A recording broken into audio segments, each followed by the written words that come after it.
놀라우신 우리 그 모습을 주 예수 그리스도가 그 높은 산에 올라가셔서 그 변화되시는 모습을 우리가 말씀을 통해서 오늘 하나님께서 우리에게 주시는 말씀이 뭐냐면 너희는 저의 말을 들으라. 이게 오늘 하나님께서 우리에게 주신 놀라운 생명의 말씀이요 은혜의 말씀이 되시기를 주님의 이름으로 축원합니다. 우리 예수님께서 가이사라 빌립보 지방에 가셨을 때에 제일 궁금한 그 사항이 뭐냐면은 세상 사람들이 예수님을 판단하는 기준하고 또 제자들이 예수님을 어떻게 바라보느냐, 이 두 문제를 가지고서 예수님께서 제자들에게 물어보시죠. 왜 이렇게 물어보시냐면요, 믿음의 정체성, 우리가 신앙생활을 하면서 가장 중요한 것이 나와 우리 주님 예수 그리스도와의 관계가 어떤 관계인가, 이것이 우리의 믿음의 정체성이 가장 중요하다는 거죠. 세상의 어떤 것과도 비교할 수 없을 만큼 이렇게 우리의 믿음이 어떤 자세로 우리 주님을 바라보느냐, 어떤 마음으로 우리 주님을 영접하느냐가 바로 우리 신앙의 가장 중요한 초점이라는 거죠. 이렇게 물어보시고 난 다음에 사람들이 어떤 사람은 엘리야라고 합니다. 어떤 사람은 예레미야라고 합니다. 어떤 사람은 헤롯이 죽인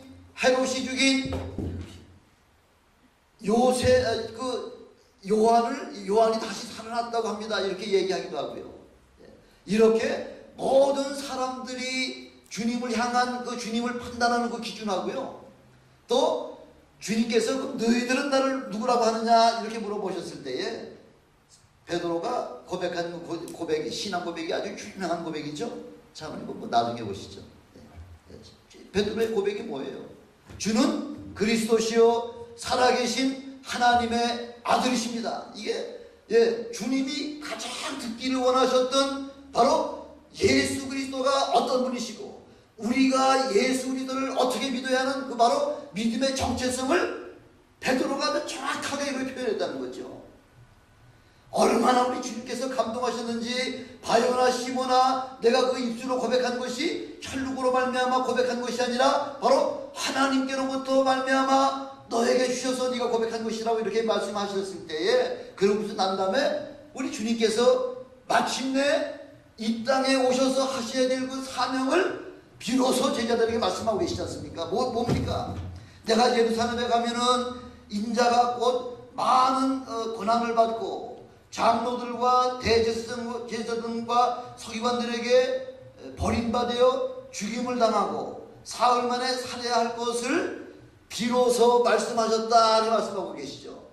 주님이 이 땅에 오셔서 하셔야 될 가장 중요한 말씀을, 가장 중요한 사역을 비로소 가이사라 빌립보 지방 앞에서 그 나를 누구라고 하느냐 그걸 물어보시고 난 다음에 그 다음에 베드로의 그 신앙 고백을 그 흡족하게 여기시고 난 다음에 비로소 예루살렘에 가면은 그 장로들과 대제사장들과 서기관들에 의해서 많은 고난을 받고 인자는 죽어야 되는데 죽자마자 사흘 만에 다시 부활해야 될 사실을 비로소 제자들에게 말씀해 주셨다는 거죠. 그때 베드로가 뭐라고 이야기하죠? 주여 그리 마옵소서 하고서 주님에게 간하더라 이야기하죠. 주님이 이 땅에 오신 가장 중요한 목적은 바로 우리 온 인류를 위해서 신이 십자가에 달려 돌아가시고 십자가에 죽으시자마자 우리 하나님께서 그 예수 그리스도를 부활하시게 하신 그 사건이야말로 주님이 이 땅에 오셔서 하셔야 될 그 사역 중에서 가장 중요한 사역을 베드로는 인간적인 그런 마음 가지고 인본주의적인 생각 가지고서 그렇게 하시면 안 됩니다. 그렇게 할 수가 없습니다 하고서 그렇게 예수님의 사역을 정면에다가 치고 나왔죠. 금방 조금 전까지 신앙 고백하는 주는 그리스도시요 살아계신 하나님의 아들이라고 고백할 때 주님께로부터 칭찬받던 그 베드로는 그 말 한마디로 말미암아 사단아 내 뒤로 물러가라고 하면서 막 그 하늘곳까지 그때같이 올라갔던 그 엄청난 축복이 바로 사단이라고 하는 저주로 그렇게 몰락하는 그 모습을 바라보면서 바로 이런 사건이야말로 우리 주님께서 이 주님께서 마지막 하셔야 될 가장 귀중한 사명을 다시 12제자들에게 말씀을 해주시고요. 그리고서 오늘 본문에 보니까 그런 사건이 일어났던 그 가이사라 빌립보 지방에서 그렇게 예수님이 장차 하셔야 될 바로 그 사역을 말씀하시고 난 이후 그리고서 엿새 후란 얘기예요. 아직 일주일도 안 지났죠. 엿새예요, 엿새. 엿새가 지난 후에 예수께서 베드로와 야고보와 요한 세 제자들을 특별히 불러가지고 지금 높은 산에 올라가셨다는 거죠. 바로 무슨 변화산이죠. 왜? 조금 전, 그러니까 일주일 엿새 전에 우리 주님께서 주님 자신이 이야기하셨던 그 상황을 오늘 어떻게 이해하시려고요? 예, 특별히 세 제자를 통하여 세 제자들에게 어떤 말씀을 전해주시려고요? 하나님께로부터 이는 내 사랑하는 아들이니 너희는 저의 말을 들어라. 예, 하나님께로부터 귀한 사명, 어떤 사명을 가지고 이 땅에 오셨느냐 하는 그 귀한 사명을 하나님께로부터 이 세 제자들에게 말씀을 증거해 주시려고요. 주님은 그 12제자들 기왕에 엿새 전에 말씀하셨던 12제자들 다 데리고 가시지 않냐고 이렇게 아주 특별한 사역을 하실 때마다 베드로와 야고보와 요한 세 제자들만 그를 따로 불러가지고서 그렇게 사역하셨다는 거죠. 어떤 사람이길래? 이 세 사람은 어떤 사람이길래요? 베드로 하면은 이 두 번째를 싫어하는 사람이죠.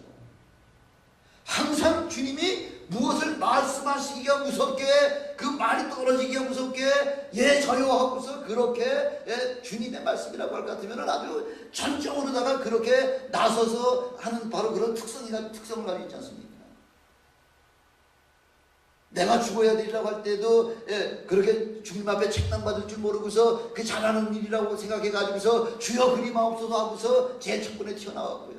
너희들이 곧 나를 버리고 다 도망갈 것이라고 그렇게 주님께서 말씀하셨을 때도 예, 쟤들은 다 도망갈지언정 저는 죽는 자리까지 주님을 따라가겠습니다. 이렇게 그냥 뭐 항상 앞장서서 주님을 보호하고 마침내 그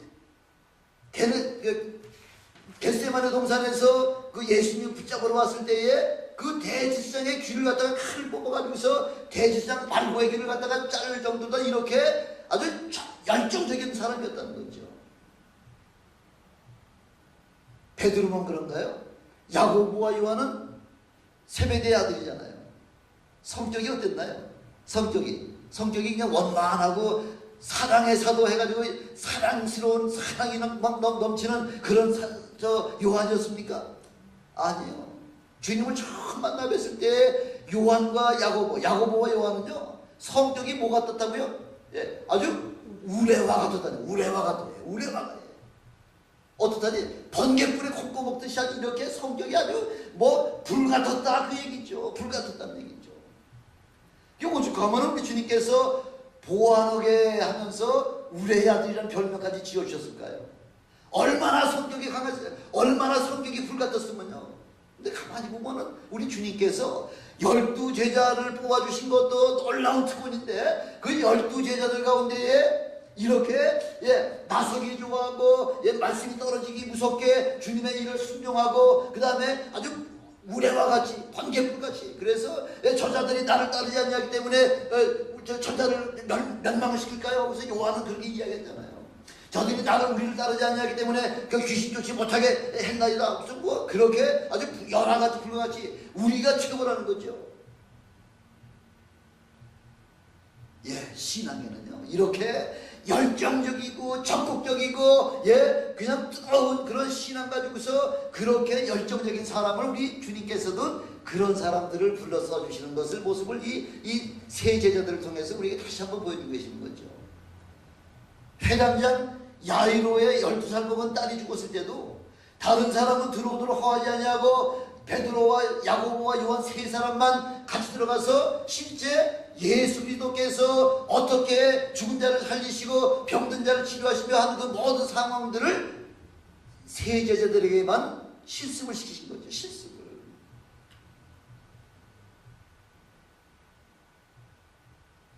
우리 주님이 이렇게 매사에 적극적이고 열정적이고 불같이 아주 급한 사람을 사용하실 때 어떤 사람을 싫어하시나요? 우리 주님께서는 어떤 사람을 싫어하세요? 미지근해서 차지도 아니하고 덥지도 아니한, 그래서 그런 사람, 마치 교회 7교회 중에서 라오디게아 교회 같은 사람들은 환경이 어떻다느냐, 환경이. 부자라. 그들은 부족한 것이 없다는 거죠. 아니, 부족한 게 없고 뭐 넉넉한데 뭐 갈급한 게 있습니까? 뭐 부르짖을 만한 뭐 이 기도 제목이 있습니까? 이렇게 미지근해서 차지도 아니하고 덥지도 아니한 그 라오디게아 교회 같은 그런 그 신자들, 부자나 부족한 것이 없어가지고서 아쉬울 것이 없는 자들에게는 우리 주님이 어떻게 하시겠다는 거예요? 토해내시겠다는 거죠. 토해내시겠다는 거예요. 버리는 정도가 아니라 토해내시겠다는 거예요. 기왕에 우리가 주님 앞에 부름을 받고요, 주님 앞에 귀한 사명을 받는 우리들에게는 열정적으로 남은 생애 동안 나이도 문제가 아니에요, 건강의 문제도 아니에요, 여러 가지 환경의 문제도 아니에요. 하늘 우리에게 맡겨주신 사명을 열정적으로 감당하시는 저와 여러분 되시기를 주님의 이름으로 축원합니다.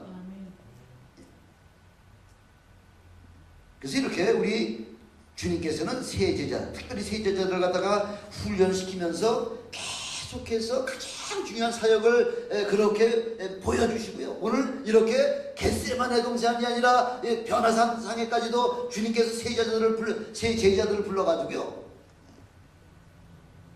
그래서 어떤 모습을 보여주신 거예요?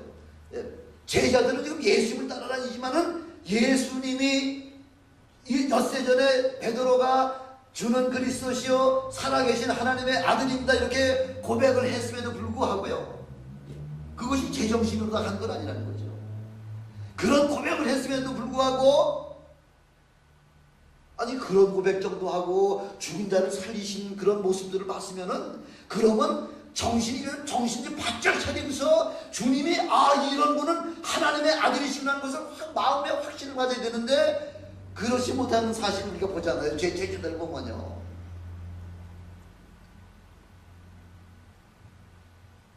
근데 주님이 그 변화되는 모습을 보니까 그 옷에 광채가 나고요. 광채가 날 뿐만 아니라 세상에서 빨리하는 자가 그렇게 희귀할 수 없을 만큼 이렇게 아주 순결한 그런 옷을 입으시고 지금 뭐하고 계시는 거예요? 희었으면 희어졌더라. 4절에 보니까 지금 어떤 사람과 지금 같이 함께 얘기하죠. 이에 엘리야가 모세와 함께 저에게 나타나 예수로 더불어 말씀하셨다 얘기하는 거죠.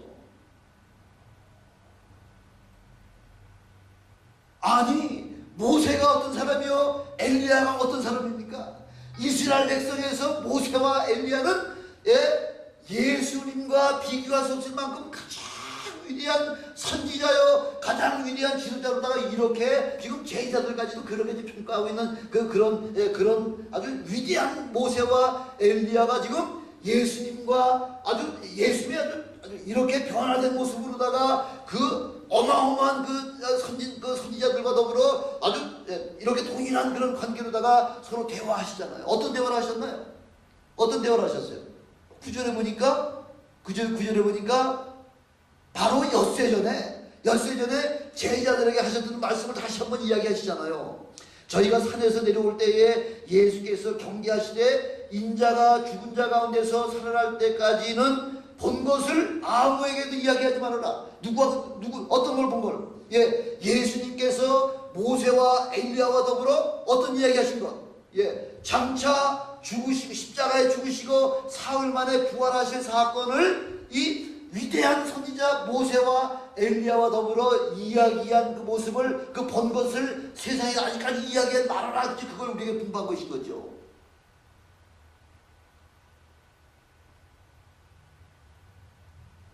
예수가 도대체 어떤 모세를, 우리 하나님께서는 첫 번째 어떤 모세를 갖다 지금 보여주고 계신가요?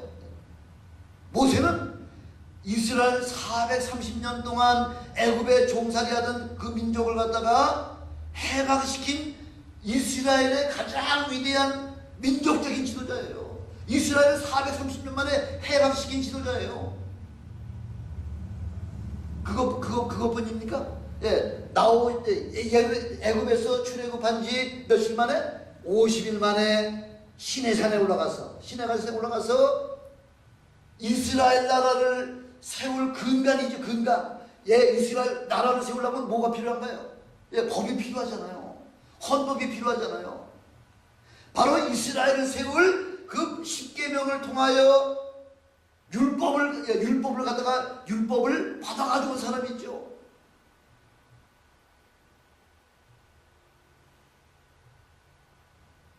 가장 중요한, 이스라엘 나라를 통치할 바로 율법을 가져오게 하셔가지고요. 그래서 모세가 뭐를 갖다 만들었죠? 모세우경을 만들었잖아요. 모세우경. 예, 성경 5권을 갖다가 그렇게 기록하게 하셨잖아요.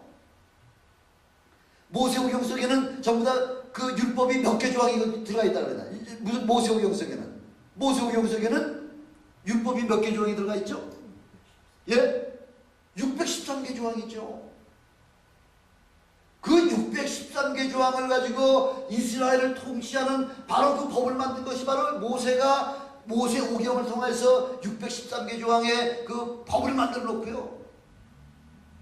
그거 법만 만들어 놓은 것이 아니라, 예, 우리는 장차 되어질 일들에 대해서, 예, 굉장히 궁금하게 생각하죠. 장차 주님이 다시 오셔서 그 마지막 때에 요한이 계시록을 통해서 장차 나타날 우리의 되어질 일들을 갖다가 그 예언하는 것을 갖다 굉장히 중요하게 생각하는데, 그것만 장차 올 일만 그 예언하는 것이 중요한 것이 아니라 모세에게는 하나님께서 어떤 특권을 주셨나요? 모세에게는 뒤를 돌아봐서 하나님께서 천지를 창조하신 모습을 보여주셨고요. 아무나 천지 창조하시는 모습을 볼 수 있습니까? 예, 하나님께서 특별히 모세에게 다 엿새 동안 천지를 창조하시는 그 모든 모습을 첫째 날, 둘째 날, 여섯째 날까지 해가지고 그걸 일일이 다 모세에게 보여주셨고요. 뭐 그것만 보여주신 것이 아니라 또 창세기에는 어떤 중요한 사건이 나오나요? 예, 하나님께서 인류에게 인간을 창조하시고 온 인류를 정복하고 다스리고, 그렇게 누리라고 그렇게 베풀어 주셨던 바로 이 온 세상을 마귀의 유혹으로 말미암아 죄가 세상에 제일 처음 들어온 그 모습을 바로 모세를 통해서 그렇게 하나님이 보여주셨다는 거죠. 놀라운 사건이죠.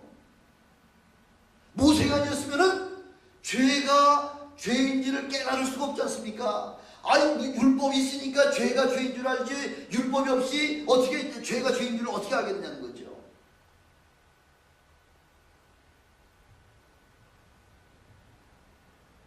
그래서 우리 하나님께서는 죄를 지은 아담과 하와를 에덴 동산에서 내어줘 주실 때에 우리 하나님이 하신 게 뭐예요? 예? 아담과 하와를 에덴 동산 바깥으로 내어줘 주실 때 하신 일이 뭐예요? 첫 번째가, 예? 뭐죠? 가죽 옷으로다가 옷을 지어 주셨다 그러잖아요. 그리고 내어줘 주신 다음에 그 다음에 뭘 하셨나요? 예, 제일 중요한 사건이죠. 바로 에덴 동산 주위에다가 화영검, 예, 막 불이 활활 타는, 예, 창이 꼽혀 있는 그런, 예, 화영검을 갖다가 그 에덴 동산에 두르셔서 아담과 하와가 다시는 에덴 동산에 들어오지 못하도록 그렇게 조치하셨다는 거죠. 그게 뭐예요? 그게 하나님의 뭐예요? 하나님의 사랑이에요, 사랑. 만약 죄 가운데에 다시 그 에덴 동산에 들어와서 생명나무 열매를 따먹게 되면은 죄 중에 영생할까봐 하나님께서 아담과 하와를 에덴 동산 바깥으로 내쫓으시고 화영검으로 둘리심으로 말미암아 우리 하나님이 인간을, 아담과 하와를 사랑하시는 모습을 우리에게 보여주셨다는 거죠. 그것뿐만 아니라 창세기 3장 15절에 보니까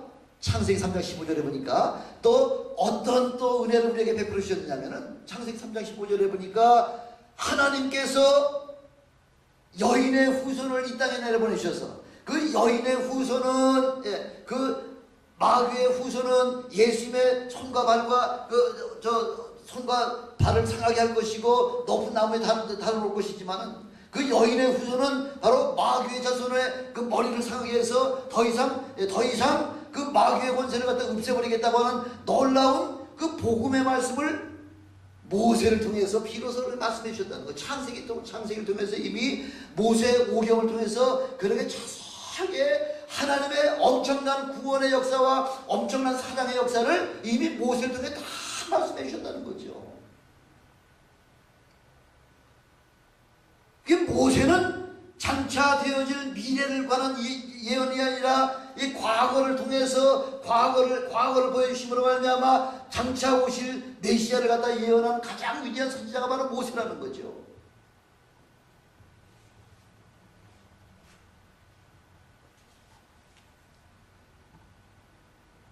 가장 불쌍한 인간은 죄가 죄인 줄도 모르고서 사는 사람이 제일 불쌍한 사람이죠.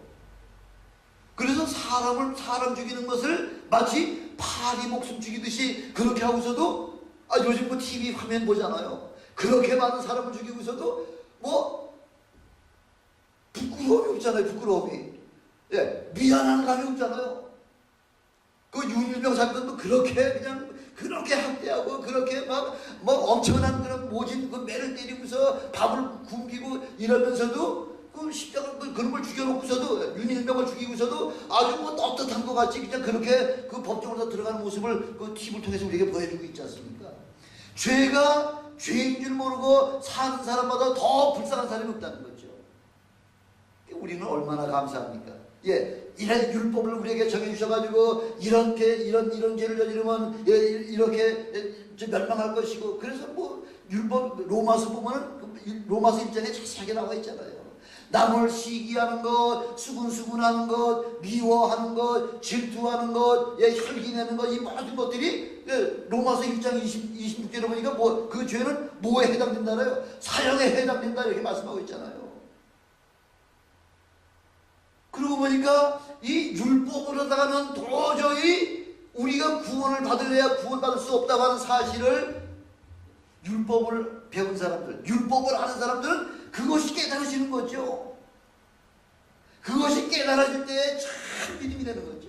만약 그것이 깨달아지지 않을 것 같으면은 뭐 하는 사람이에요? 내가 죄인이구나 하는 것을 깨닫지 못하면 그게 어떤 사람이에요? 외식하는 자죠. 외식하는 자. 구약의 바리새인이나 대제사장이나 서기관 이런 사람들, 사두개인들 이런 사람들은 엄청난 죄를 짓고서도 죄가 죄인지를 깨닫지 못하는 거죠. 그래서 주님께서 판단 책망받으신 게 뭐냐면 이 외식하는 자들아 하면서 그렇게 책망받고 있지 않습니까? 이스라엘뿐만 아니라 온 인류의 최고의 선지자가 바로 모세인데, 바로 이 모세는 지금 모세를 지금 하나님께서 지금 모세를 새 제자들에게 지금 보여주고 계시는 거죠.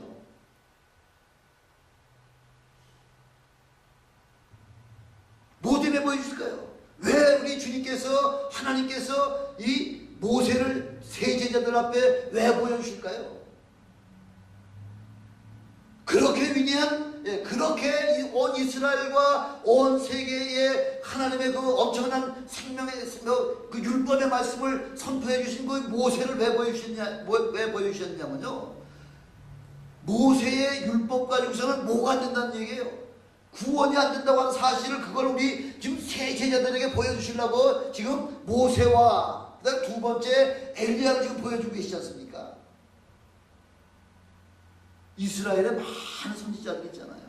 이사야도 있고요, 예레미야도 있고요, 다니엘도 있죠. 이렇게 엄청나게 하나님 앞에 쓰임받던 엄청난 선지자들 가운데에 유독 누구만 보여주고 계시는 거예요? 지금 엘리야만 지금 보여주고 계시는 거죠.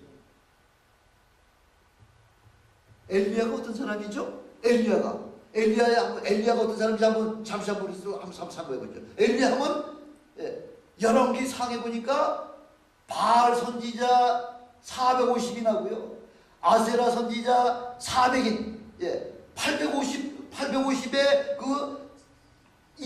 이방 선지자들 갖다가 지금 어디로다 불러요? 갈멜산에 불러오라고 그렇게 지금 왕에게 부탁을 하잖아요.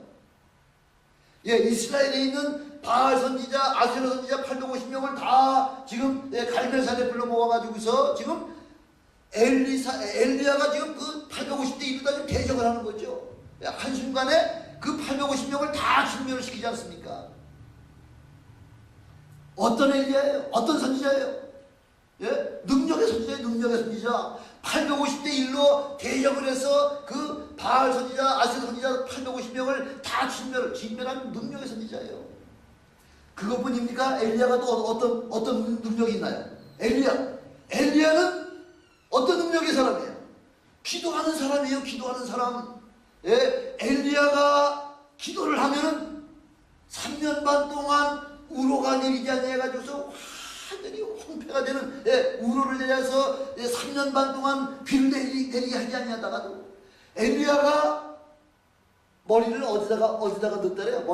머리를 이 무릎 사이에다가 머리를 집어넣었다 그러잖아요. 여러분 이따가 예배 끝난 다음에 머리를 한번 이 무릎 사이에다가 머리를 한번 넣어보세요. 못 넣어요. 저 같은 경우는 특별히 이렇게 배가 나온 사람은요 더더구나 반도 못 내려갔죠. 근데 가능한 것은 한 3, 40일쯤 금식을 하게 되면은 뭐 얼마든지 완전히 꺾일 수가 있으니까 이렇게 한 3, 40일간 동안 금식을 하면은 이 다리 무릎 사이에다가 머리가 들어갈 수 있겠죠. 근데 엘리야는 그렇게 전심을 다해서 기도하는 사람이에요. 기도하니까 3년 반 동안 비가 오지 않게도 하시고 비가 오게도 기도를 하니까 비가 오기도 하잖아요. 그것뿐입니까?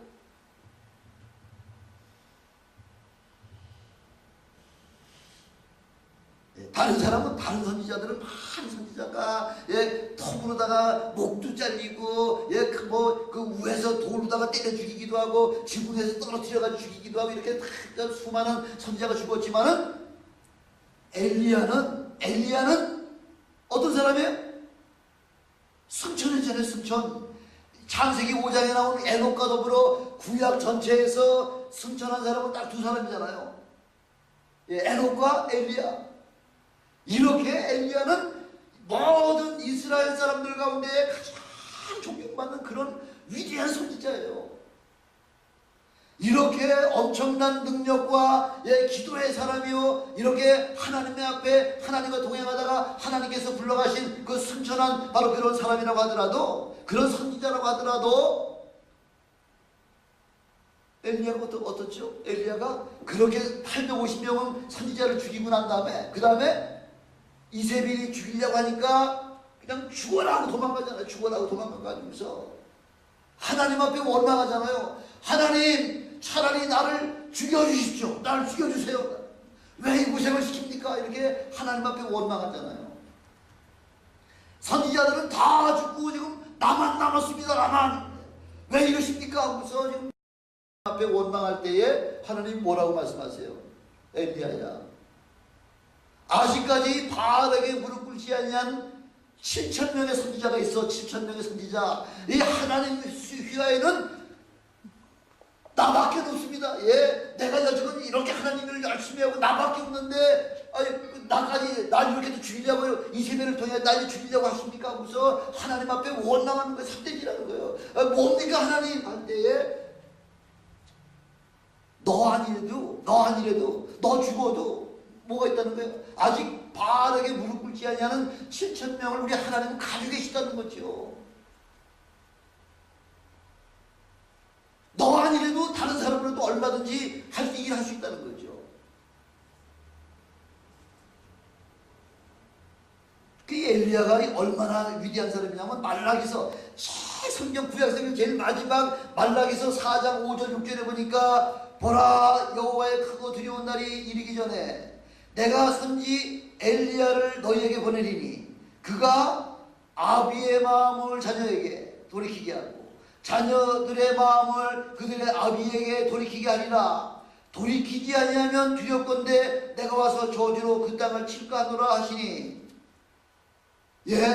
구약성경 제일 마지막 말라기서에 엘리야는 마치 어떤 심령이라는 거예요? 아비의 마음을 자녀에게, 자녀의 마음을 아버지에게 연결시켜주는, 바로 구원의 그 중간 역할을, 다리 역할을 하는 바로 그런 위대한 그 엘리야였다는 거죠. 바로 엘리야는 주님 오실 길을 예비하는 선지자라는 거죠. 누가복음에서도요, 누가복음에서 1장 16절 17절 보니까 지금 가브리엘 천사가 지금 그 제사의 임무가 돼서 그 사가랴가 지금 그 성전 안에서 지금 모든 제사의 관계 일을 갖다 하고 있는데 갑자기 누가 나타나죠? 누가 나타나요? 가브리엘 천사가 나타나잖아요.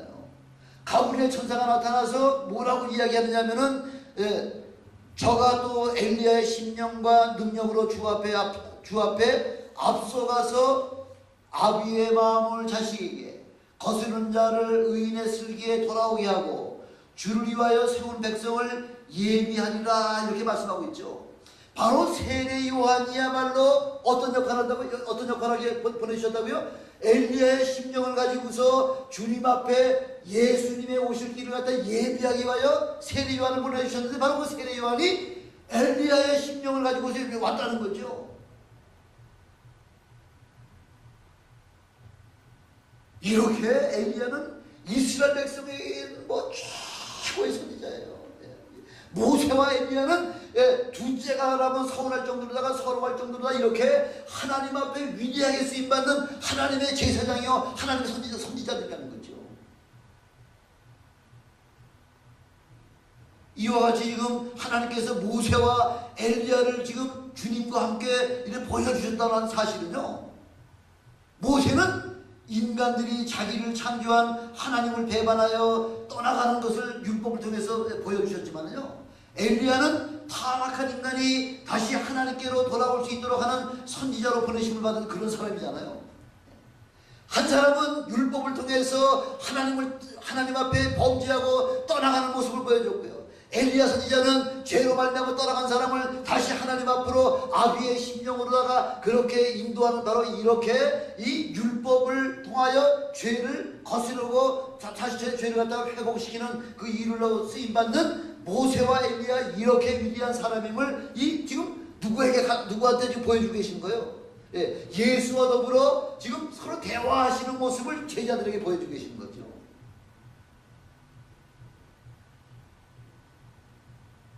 그래서 우리 하나님께서는 세 번째, 예수가 과연 누구신가를 갖다가 지금 베드로와 야고보와 요한 세 제자에게 누구를 비유해가면서 모세와 엘리야와 예수를 이렇게 서로 세 분을 서로 대화하면서 비교를 하면서 바로 예수 그리스도야말로 저와 여러분의 죄를 구원하신 바로 메시아 구세주인 것을 우리에게 보여주시려고요.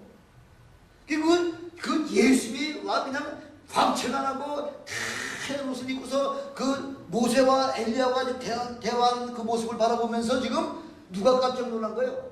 누가 깜짝 놀랐어요? 아까 누가 깜짝 놀랐어요?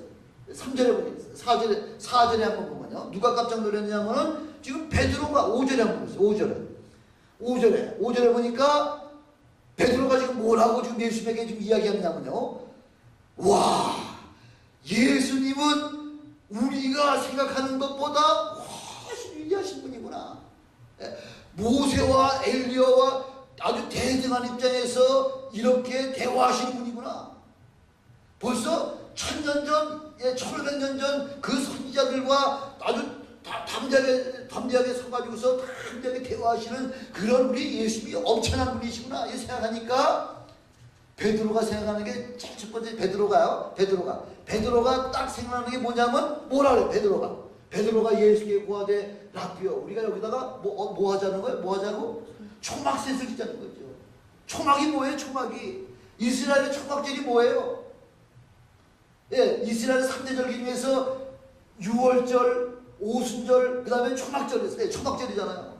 그 초막절이 뭐냐면은 초막절날은 이스라엘 백성들을 애굽에서 편안하게 해방시켜줬다고 하는 하나님 앞에 영광을 돌리는 것뿐만 아니라요, 한 해에 모든 우리에게 추수할 것들을 갖다가 다 잘 추수하게 하신 하나님 앞에 감사하는 추수감사절이에요. 이렇게 지금 엄청난 모세와 엘리야를 우리가 만나고 나니까,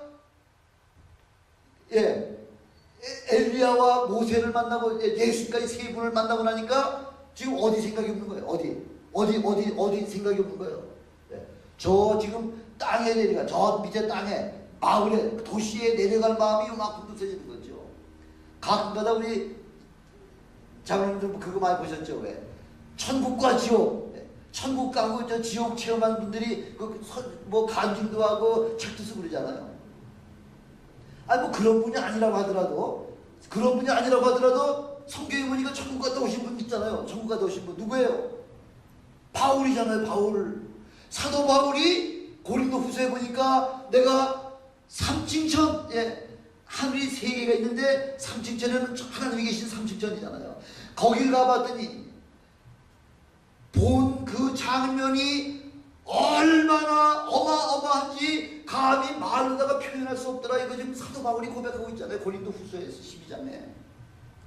또 잠깐 죽었다가 천국과 지옥 보고 온 사람도 그러잖아요. 아유 하나님 나 세상에 다시는 안 나갈래요. 왜? 아니 이렇게 엄청난 좋은 천국을 두고서 왜 내가 또 저 세상에 나가 또 저렇게 어려운 삶을 살아야 되나 하고서 세상에 안 내려간다고. 베드로가 지금 여기 가지고 싸우니 아니 세상에 내려갈 필요 뭐 있습니까? 아니 골치 아픈데 지금 뭐 대제사장과 바리새인과 서기관들이 밤낮 예수 죽이려고 그렇게 했었는데 거기 내려갈 필요 뭐 있습니까? 천막세시여서 하나는 주님을 위하여, 하나는 모세를 위하여, 하나는 엘리야를 위하여 여기서 삽시다 지금 그 얘기죠. 여기서 살자는 거죠. 너무 좋으니까.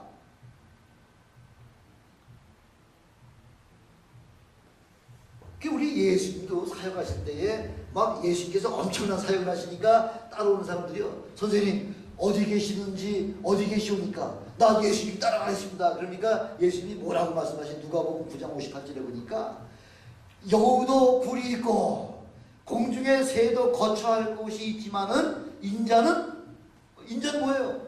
머리 둘 곳이 없다는 거죠. 나 따라오려고 생각하지 마.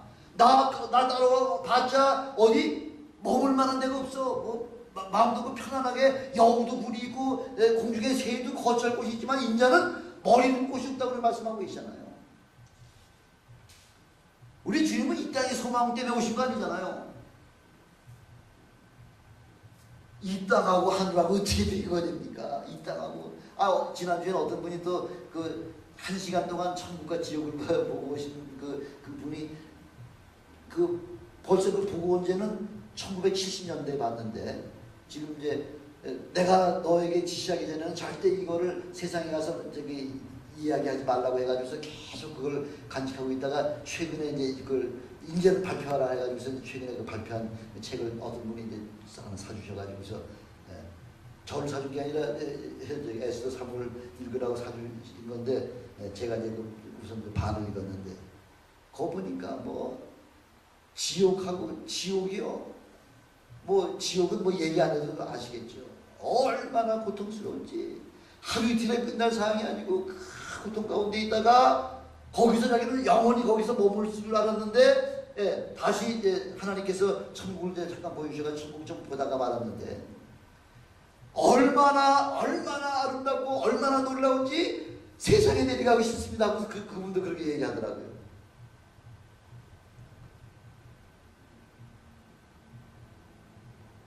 이런 모세와 엘리야와 같은 그런 위대한 존경받는 선지자들과 함께 있을 때는요, 세상 내려가기 싫죠. 그래서 천국을 경험한 그 분들의 그 간증을 통해서도 이렇게 우리에게 말씀해 주셨듯이 바로 이렇게 우리는 천국에 뭐 머물고 싶다고 머무는 게 아니고 하나님께서 허락하신 자에게만 천국을 준비해 놓으시고 뭐 천국이 준비 안 되면 자연적으로 지옥으로 가겠죠. 이때에 이렇게 지금 베드로가 여기서 천막셋을 지어놓고 여기서 우리 삽시다. 세상 내려가지 맙시다 할 때에 비몽사몽간에 그렇게 본인도 그런 얘기 해놓고 무슨 얘기를 했는지도 지금 본인 자신도 모르는 거예요. 그때 6절에 보니까 올려보세요. 이는 저희가 심히 무서워함으로 저가 무슨 말을 하는지 알지 못합니다라. 비몽사몽간에 얘기했던 얘기가요. 7절에 보니까 마침 구름이 와서 저희를 덮으며 구름 속에서 소리가 나되 뭐라고 지금 말씀하고 있죠? 누가 말씀하시는 거예요? 하나님께서 하나님께서 지금 베드로가 지금 환상 중에 여기다가 초막셋을 짓고서 세상 내려가지 말고 여기서 하나는 주를 위해서, 하나는 모세를 위해서, 하나는 엘리야를 위해서 여기다 초막 짓고 하나님 앞에 여기서 영광 돌리고 우리끼리 한번 천국 생활합시다 할 때에 하나님께서 구름을 덮으시고 이는 내 사랑하는 아들이요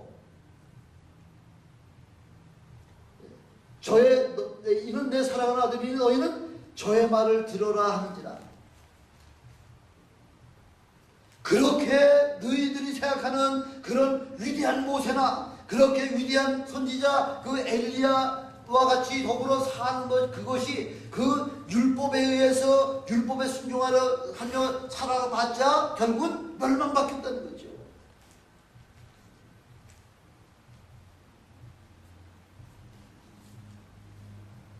예수님은 그들과 동등한 존재가 아니라는 거죠. 너희들이 그렇게 위대하게 바라보는 그 모세나 엘리야는 너희가 생각하는 것 같이 이렇게 예수를 거기다 끼워주느냐 아느냐, 예수를 거기다 끼워주느냐 아느냐. 지금 베드로는 예수도 거기다가 끼워주려고요.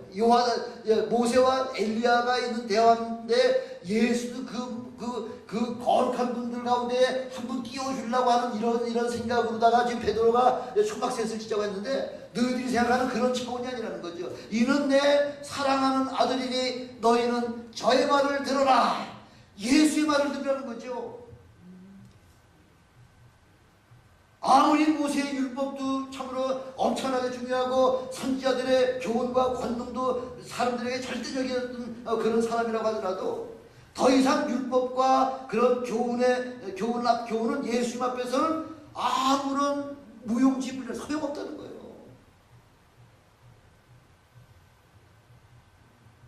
여러분, 아무리 율법 지키려고 해도 율법 지켜집니까? 안 되죠. 아무리 여러분 그 교훈에 순종하려고 해도 그것이 우리를 구원해 줄 수가 있습니까? 율법을 잘 순종한다고 해서 그게 여러분 그 구원이 됩니까? 그게 안 된다는 거죠. 그래서 어떻게 한다는 거예요? 이제부터는 예수의 말씀만 들어야 된다는 거죠. 그 바로 예수의 말씀이 하나님의 말씀이라고 그러잖아요. 과거에는 바로 예수님의 지금 변화산 사건 그 이전에 바로 그 과거에는 종의 말을 들었지만은 지금부터는 누구 말을 들어야 된다는 거예요? 하나님의 아들의 말을 들어야 된다는 거죠. 그것이 바로 복음이라는 것이 복음. 그 요한복음에서도 우리 주님께서 늘 말씀하시잖아요. 요한복음 12장 49절로부터 50절에 뭐라고 주님께서 말씀하시냐면 내가 그동안 너희들에게 얘기한 모든 것들은 내 스스로 자의로 하는 말이 아니니 나를 보내신 아버지께서 나의 말할 것과 이룰 것을 친히 명령하여 주셨으니 나는 그의 명령이 영생인 줄 아노라. 내가 하는 모든 말은 내 스스로 하는 말 아니에요. 내 아버지께서 내게 친히 보여주시고 내게 입에 넣어주셔서 그 입에 넣어주신 말씀만 너희들한테 선포하는 거야 하고 지금 그렇게 말씀하고 있습니다. 그 말씀이 바로 생명이라는 거예요. 내가 너희들에게 선포하는 모든 말씀이 바로 영생이라는 거죠. 예수님 말씀은 100% 뭐라는 얘기예요? 예수님의 말씀은 100% 하나님의 말씀이라는 거죠. 그러니까 너희는 내 말을 들어라 지금 얘기하시고 요한복음 8장 47절에도 보니까 하나님의 속한 자는 하나님의 말씀을 듣는데 너희가 듣지 않는 것을 보니 하나님께 속하지 않았구나. 이렇게 바리새인들 서기관들을 향해서 그렇게 말씀하고 있지 않습니까? 너희가 만약 아브라함의 자손이라면은 당연히 내 말을 들어야 되는데 아브라함은 너희 같이 안 했다는 거예요. 그러니까 유대 사람들이 바리새인들이 뭐라고 얘기해요? 너 아직 몇 살도 안 됐다는 거예요. 너 아직 50도 안 됐는데 어떻게 2000년 전 우리 조상 아브라함을 네가 봤느냐고서 그렇게 지금 바리새인들이 지금 예수님에게 섭대질하잖아요. 너 지금 50도 안 된 젊은 게 어떻게 2000년 전 우리 조상 아브라함에 관한 이야기를 하냐는 거죠. 너희 조상 아브라함은 나의 때를 내가 오기를 그렇게 기다리고 사모하고 그렇게 애타다가 나를 보고 기뻐했다 이렇게 이야기하시잖아요. 예수님께서. 그 아브라함은 뭘 보고 기뻐했다는 거예요? 뭘 보고서 예수님 오신다고 그렇게 보고서 기뻐했다는 거예요? 아브라함은 아이를 낳을 수 없는 사람이잖아요. 99세까지 아이를 못 낳잖아요. 그래서 날 수 없는, 바로 사람은 벌써 90이 됐고 아브라함은 100세인데 나무 딱지 마른 막대기만도 못한 그런 사람이 무슨 아이를 낳습니까? 할 때에 하나님께서 하나님의 권능으로다가 아이를 주셨기 때문에 그 아브라함은 이삭이 태어나는 순간에 누굴 봤다고요? 누굴 봤다고요? 예수님을 봤다는 거죠. 그러구나, 이제 이삭을 통하여 우리의 메시아가 오게 됐구나 하는 것은 그것 때문에 그런 기뻐했다는 거죠. 너희 조상 아브라함은 너희 조상 이삭 한 사람을 봄으로 말미암아 나를 본 것 같이 기뻐했다고 그걸 말씀하고 계시잖아요. 지금 이스라엘 사람들이 지금 예수님을 지금 뭐 취급하나요? 뭐 취급해요? 저거 사마리아 사람이래요. 사마리아 사람. 사마리아 사람이라는 게 뭐예요? 저 잡종이라는 거예요. 잡종. 다른 말로는 뭐예요? 저 개 같은 사람이라는 거예요. 개 같은 자라는 거죠. 누구를? 예수님을 그렇게 지금 유대 사람이 저 사마리아 사람이다, 아니면 또 저 귀신 있는 사람이다, 이렇게 그렇게 지금 평가를 하잖아요. 예, 우리 하나님, 우리 예수님을 잡종 취급한 거예요. 개같이 취급한 거예요. 귀신 들려가지고서 헛소문하고 돌아다니고서 온 사방을 지금 뭐 미친 짓 하고 돌아다니는 거로다가 이렇게 판단했다는 거죠. 그때 예수님께서 요한복음 8장 51절에 보니까 진실로 진실로 너희에게 이르노니 사람이 내 말을 지키면 죽음을 영원히 보지 아니하리라. 예, 예수의 말씀만 듣고 믿기만 하면은 죄인이라도 어떻게 돼요? 예, 아무리 엄청난 죄를, 모든 율법의 죄, 예, 살인하고 간음하고 도둑질하고 뭐 어떤 죄 하든 뭐 부모를 회방하고 어떤 죄를 저질렀든지 간에 율법의 모든 상황은 예수 그리스도로 말미암아 그분을 믿기만 하면 다 구원된다 그러잖아요. 한 가지만 빼놓고, 어떤 거? 성령 회방죄만 빼놓고. 성령을 회방하는 자는 이 땅에서도 사함을 받을 뿐만 아니라 이 땅에서 사함 못 받으면 당연히 저 천국에 당연히 못 들어가는 거죠. 그래서 죄인이라도 예수님의 말씀을 듣게 되면 살게 되고요. 아무리 의인이라고 하는 사람이라고 하더라도 예수님의 말씀을 듣지 않냐고 순종하지 않냐할 것 같으면 결국 죽음으로 밖에 갈 수밖에 없다는 거죠. 예, 이 변화산 사건은 엿새전 가이사라 빌립보 지방에서 예수님이 누구신가를 제자들에게 물어보셨을 때에 살아계신 하나님이시며 아들이시여, 예, 이렇게 주는 그리스도시여 살아계신 하나님의 아들이시라고 예수님이 지금 말씀하셨던 걸 갖다가, 예, 그래, 맞다고 예수님이 인정해 주신 걸 누가 지금 확증해 주신 거예요? 누가? 어떤 분이 확증해 주신 거예요? 어떤 분이? 하나님이 확증해 주신 거죠. 뭐라고요?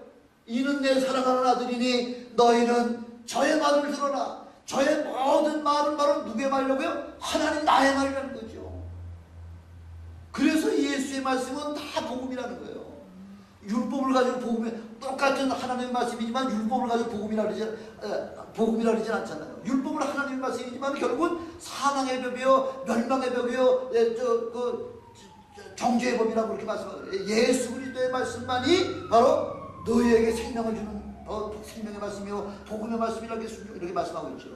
그래서 우리 예수님의 말씀만 잘 듣고 순종하면은 구원의 능력뿐만 아니라, 예, 구원뿐만 아니라 능력뿐만 아니라, 예, 그 다음에 엘리야가 제일 마지막에 했던 게 뭐예요?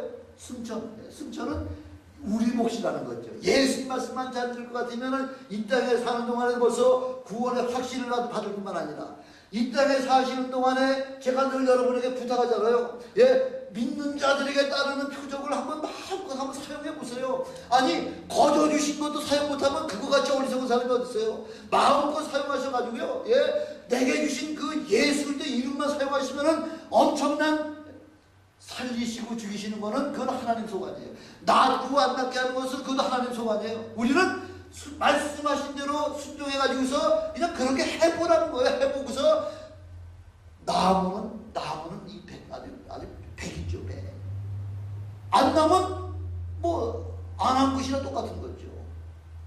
우리는 주께서 말씀하셨사오니 주의 말씀에 순종해서 이 종이 해결하겠나이다 하고서 귀신을 쫓아내고 병든 자를 치료하는, 바로 예수께서 제자를 부르신 바로 그 목적에 합당한 저와 여러분이 되시길 주님의 이름으로 축원합니다. 예, 이런저런 세상에 지금 뭐 프로그램, 뭐 이런저런 뭐 천국 봤다, 뭐 지옥 봤다 이런 사람들이 그런 사람들을 통해서 지금 얼마나 현혹하는 말이 얼마나 많습니까? 그런 현혹된 말씀에 거기에 현혹되지 말고요. 두려워하지 마시기 바랍니다. 뭐만 쓰면 되나요? 우리에게 주신 텍스트북 이 성경 하나만 우리가 완전하게 늘 묵상하고 이 성경만 잘 우리가 믿고 순종할 때에 여러분 걱정 근심 염려하실 필요가 없습니다. 다 우리 하나님께서 저와 여러분을 책임져 주시는 그 엄청난 복음을 체험하시는 저와 여러분이 되시길 주님의 이름으로 축원합니다. 기도하시겠습니다.